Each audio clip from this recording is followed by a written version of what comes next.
Assalamualaikum warahmatullahi wabarakatuh. Pada kesempatan kali ini, mengenai tugas 2 agenda 2, Journal Learning, ada dua materi pokok, yaitu mengenai komitmen mutu dan anti korupsi. Apa itu komitmen mutu? Mutu adalah kondisi dinamis yang berkaitan dengan produk, jasa, manusia, proses, dan lingkungan yang sesuai atau bahkan melebihi harapan konsumen atau pengguna. Sedangkan komitmen mutu itu sendiri merupakan pemahaman konsep mengenai efektivitas, efisiensi, inovasi, dan mutu penyelenggaraan pemerintah. Sebagai contoh, peningkatan penggunaan teknologi dalam hal pengecekan proses pendaftaran hak atas tanah bagi masyarakat melalui aplikasi Sentuh Tanahku, sehingga masyarakat bisa melihat mengenai komitmen mutu yang ditawarkan oleh Kementerian Agraria dan Tata Ruang Badan Pertanahan Nasional. Ada beberapa indikator nilai komitmen mutu. Yang pertama yaitu perbaikan yang berkelanjutan, efektif, efisien, inovatif, mutu itu sendiri, adaptif, dan responsif. Baik, yang selanjutnya yaitu inovasi. Inovasi ini ditawarkan bagi komitmen mutu di setiap instansi pemerintah. Inovasi itu sendiri adalah sebagai cara utama di mana organisasi bisa beradaptasi terhadap perubahan di pasar, teknologi, maupun terhadap persaingan. Terdapat beberapa bentuk inovasi yang bisa ditawarkan oleh sebuah instansi. Ada 4, yaitu produk, layanan, metode kerja, dan sumber daya. Dari segi produk, kita bisa melihat seperti contohnya sertifikat tanah, di mana kedepannya akan terdapat e-sertifikat. Yang kedua, layanan. Layanan ini berupa percepatan kinerja, di mana setiap pegawai ATR BPN bisa memberikan pelayanan yang lebih baik, terutama dalam penggunaan teknologi, yaitu di metode kerja. Penggunaan teknologi ini seperti adanya aplikasi Sentuh Tanahku maupun aplikasi lainnya yang bisa diakses oleh masyarakat. Yang keempat, yaitu sumber daya, di mana terdapat peningkatan kualitas SDM melalui seminar maupun pelatihan yang ditawarkan oleh PPSDM.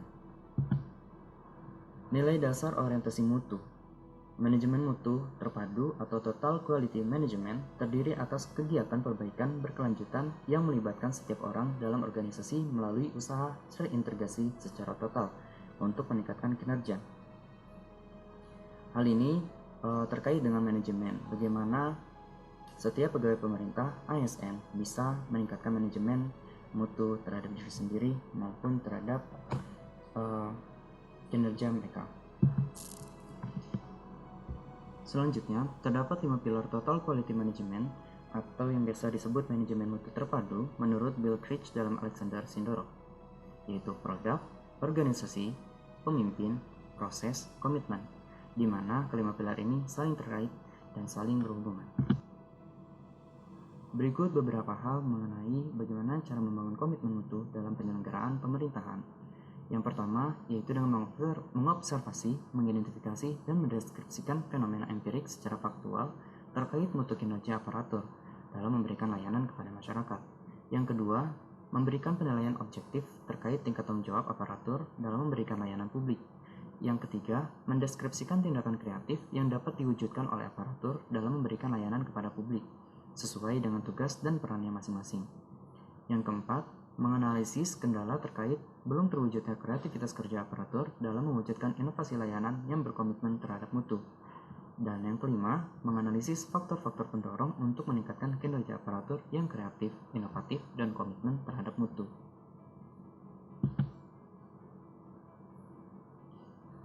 Aktualisasi nilai-nilai dasar komitmen mutu. Jadi ini merupakan bentuk perubahan dari setiap pegawai ASN. Diharapkan pada awalnya setiap pegawai ASN memiliki orientasi kepada peraturan bisa berubah menjadi orientasi kepada publik.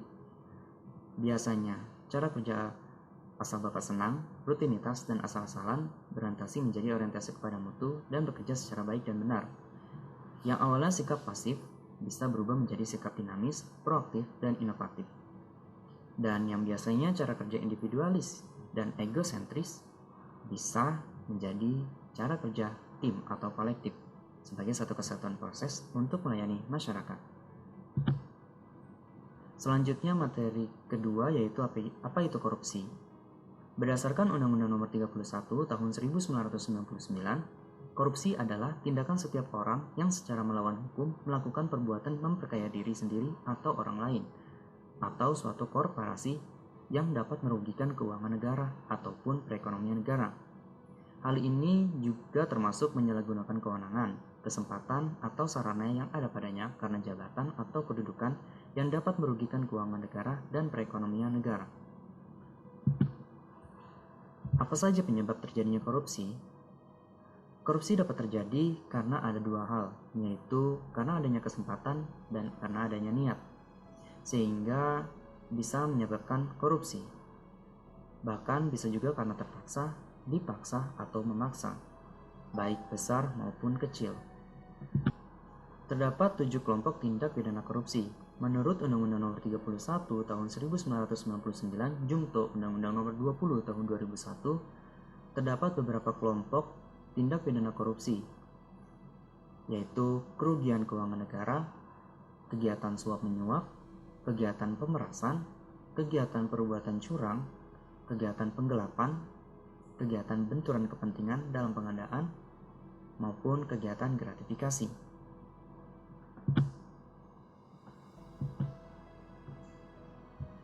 Korupsi sama dengan kegiatan penggelapan yang bisa menyebabkan kerugian negara.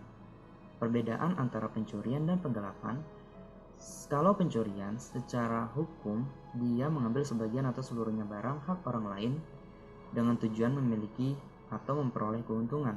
Sedangkan penggelapan adalah pencurian barang yang dipercayakan kepadanya atau berada dalam kekuasaan pelaku, sehingga terjadi penyalahgunaan kewenangan atau kepercayaan yang diemban olehnya. Selanjutnya, terdapat beberapa pencegahan terhadap korupsi secara preventif, yaitu dengan dua cara, dengan perbaikan sistem dan perbaikan SDM.